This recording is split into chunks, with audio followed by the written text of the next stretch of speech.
Hello, my name is Adriana Graybeal, and I am a fourth-year PhD student with the Forensics Department here at Oklahoma State's Center for Health Sciences.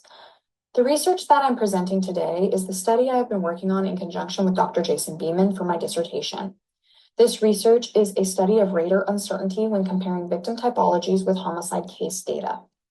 Victimology is a new field at around 86 years old. Research in this field is sparse but necessary since victims are an important and vulnerable population. Victimology is defined as the study of victims, the causes of victimization and its consequences, criminal justice system accommodations, and assistance for victims and other elements such as media, social media, etc., that all influence the public's view of the victim. Victimology's focus is to try and understand the relationship between the victim and the offender. Understanding this relationship can help us to understand the reasons as to why crime occurs. In the criminal justice system, victims have been seen as disposable and categorized as such throughout history, starting around 3 million BC during the Paleolithic era. The founders of victimology, Benjamin Mendelsohn, Hans von Hentig, Stephen Schaeffer, Marvin Wolfgang, and Menachem Amir, all created classification systems to better define victims and show their role was essential in understanding crime. Each one of these typologies looks at biological, social, and psychological factors that play a role in how much involvement or responsibility a victim has for their victimization. By understanding these typologies, we can better understand crime. My objectives for the study are as follows. This study aimed to create a comprehensive and detailed understanding behind the history of victimology and the founding fathers of the field. There are many documents written about these individuals, but there was not one comprehensive overview looking at the influences that helped to shape these individuals and influence them to create their typologies. In 2023, there was about 400,000 incidents of violent crime in the United States alone, meaning that for every 100,000 individuals, 111 of them will be victims, making this field highly necessary. Looking into the typologies being used in the field to classify and understand the varying characteristics, circumstances, and vulnerabilities that surround victims, researchers can then be better equipped to understand why crime occurs and how to prevent victimization. Determining the reliability of these typologies, future research can create better techniques to assist those individuals who have been victimized and prevent future victimization. There are very few inter-rater reliability studies looking into fields that are outside of medicine. So this study is one of the first to utilize IRR to help understand if these victim typologies are reliable tools within the field of victimology. So my research questions are as follows. What is the level of agreement between raters for Benjamin Mendelsohn's victim typology, Hans von Hentig's victim typology, Stephen Schaeffer's victim typology, Marvin Wolfgang's victim typology, and Menachem Amir's victim typology? My final research question is, are there any statistically significant differences between the 5 victim typologies in terms of rater agreement? This question is still a work in progress, and I am still running the tests for it. My methods are as follows.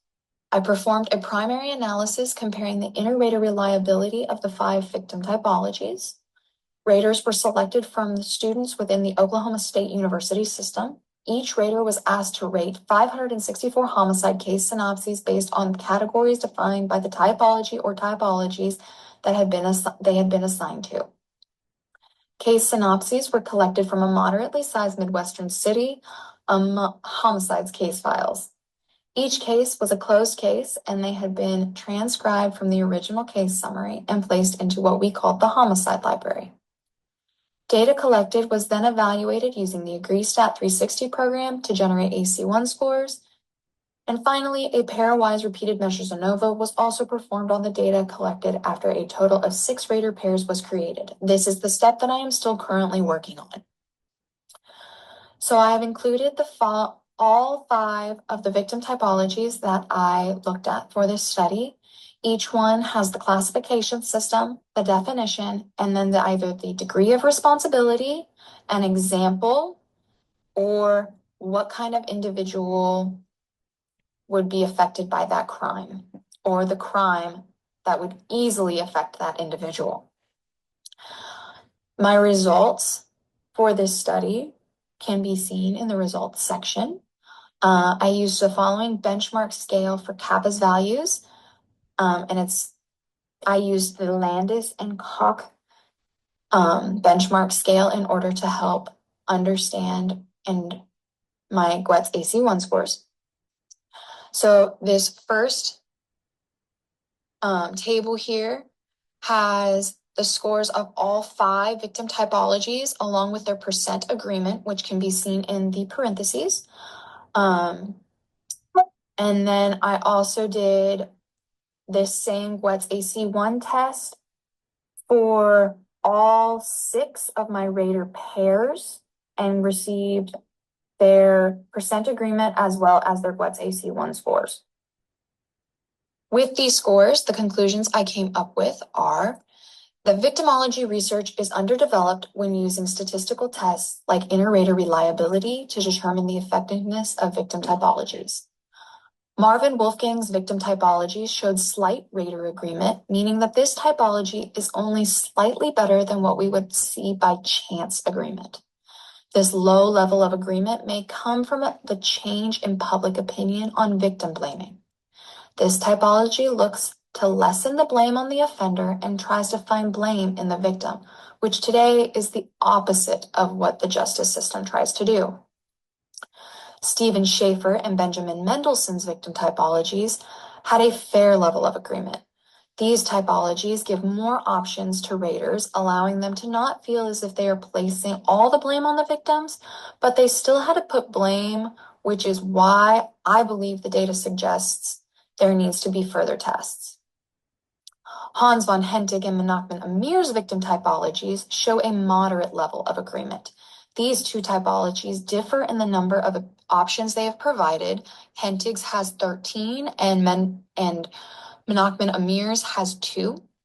But they are similar in the fact they do not place direct blame on the victim, but instead look at biological or situational factors that may be behind why crime occurs, which I think is why there was such a difference in their level of agreement.